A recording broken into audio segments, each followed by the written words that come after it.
कहते हैं कहानियाँ जीवन का हिस्सा होती हैं।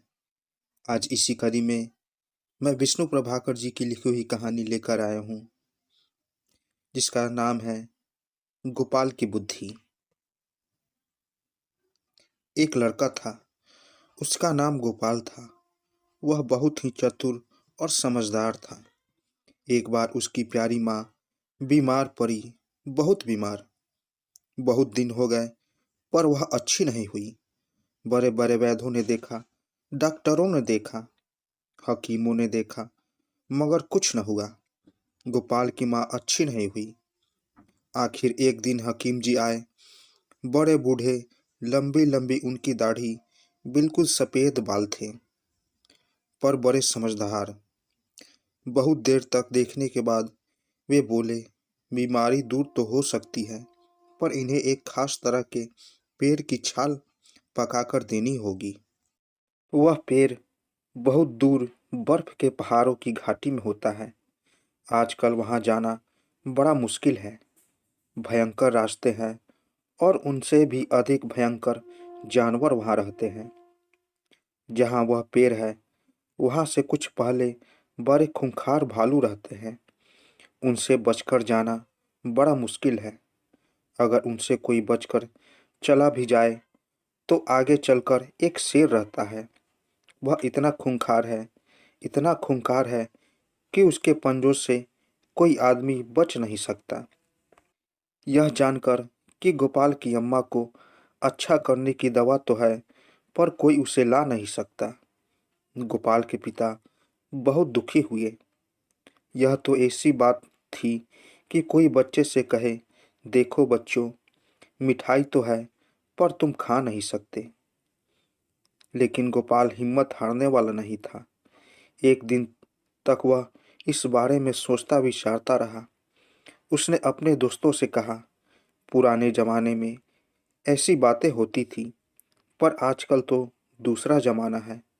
मैं वहां जाऊंगा और उस पेड़ की छाल लेकर लौटूंगा। कोई बात है, कौन सी बीमारी है, ऐसी जगह है जहां आज आदमी नहीं जा सकता।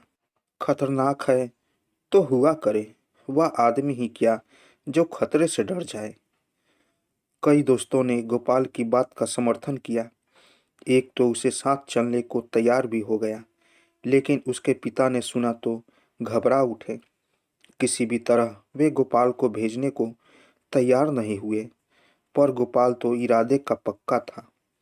उसने पिता को समझाया और वह सब सामान भी दिखाया जो उसने साथ ले जाने के लिए तैयार किया था। उसने यह भी कहा कि पिताजी, अब तो 15 वर्ष के बच्चे शेर का शिकार खेलते हैं।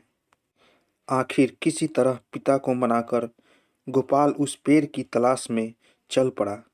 साथ में उसका दोस्त अमित भी था। दोनों का दिमाग खूब चलता था। पहले वे रेल में बैठे, फिर बस में।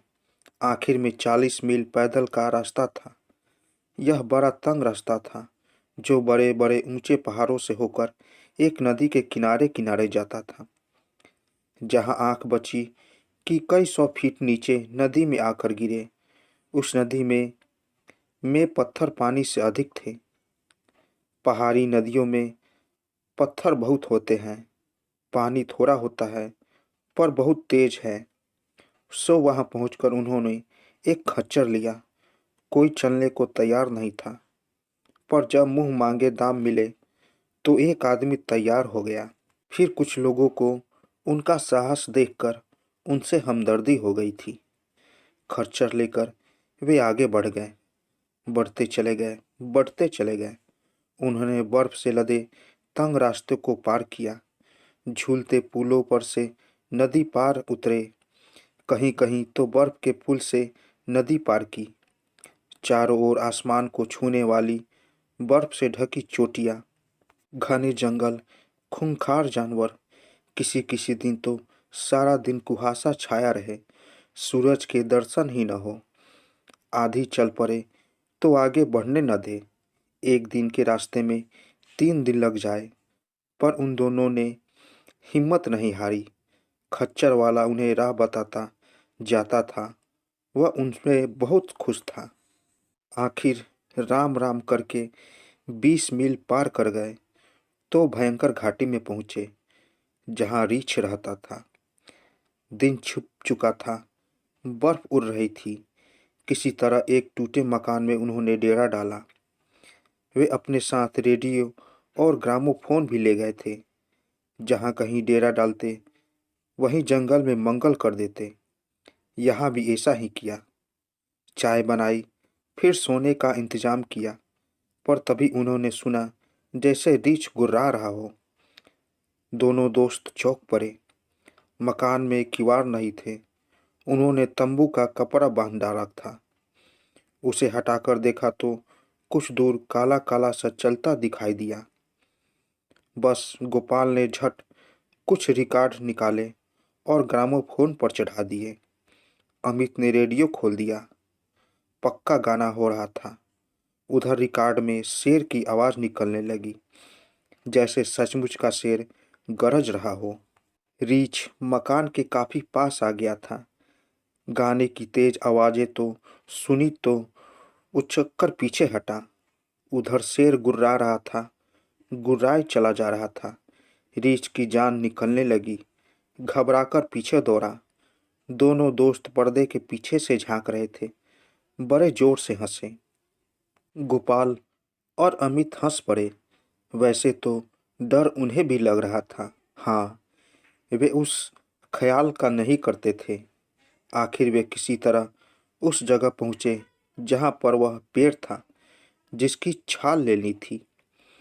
उस जगह से कुछ दूर एक गांव में उन्होंने डेरा डाला। गांव क्या था, केवल 8-10 घर ही थे। गांव वाले नीचे चले गए थे।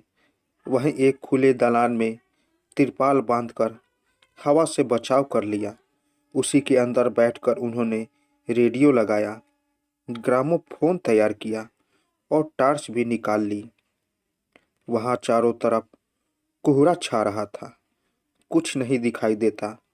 लेकिन जब रेडियो पर गाना शुरू हुआ तो उन्होंने सुना जैसे कोई गरज रहा है। वे समझ गए कि यही यहाँ का रखवाला शेर है। बस वे तैयार हो गए।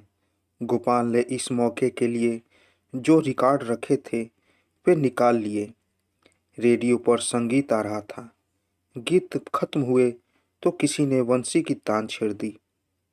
खच्चर वाला बहुत खुश हुआ। पहाड़ी लोग तो स्वयं बांसुरी बहुत सुंदर बजाते हैं। तभी गोपाल ने देखा शेर धीरे धीरे उनके पास आ रहा है।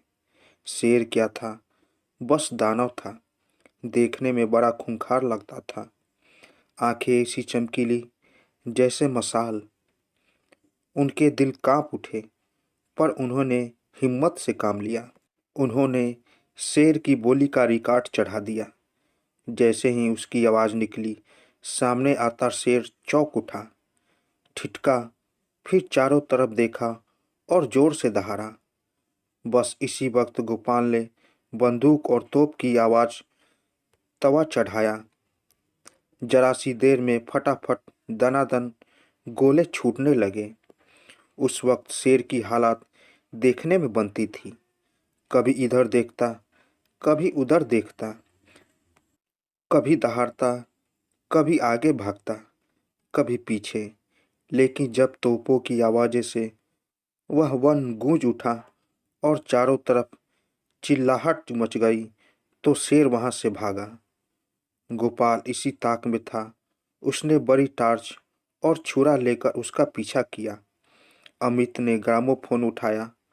रिकॉर्ड खच्चर वाले लिए था। शेर आगे और वे पीछे पीछे। अचानक शेर ने एकदम छलांग लगाई। बीच घाटी में जाकर गिरा। गिरते ही वह इतने जोर से दहाड़ा कि कान फटने लगे। घाटी गूंज उठी। सारे वन में खलबली मच गई। बहुत देर तक शेर दहाड़ता रहा। तोपें छूटती रही और गोपाल उस पेड़ की छाल उतारता रहा। आखिर धीरे धीरे शेर की दहाड़ कम हुई।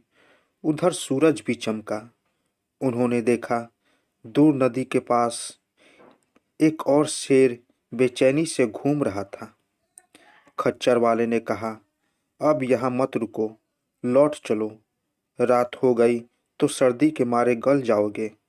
फिर यहाँ तो और भी शेर हैं, बाप रे बाप। फिर तो उन्होंने ऐसी जल्दी की कि एक दिन में 10 मील का भयानक रास्ता पूरा कर लिया। अब उतार था न रीछ मिले, पर वे नदी पार थे। एक रात तक वे सुरक्षित जगह पर आ गए। अब तो वे जैसे हवा में उड़ रहे थे।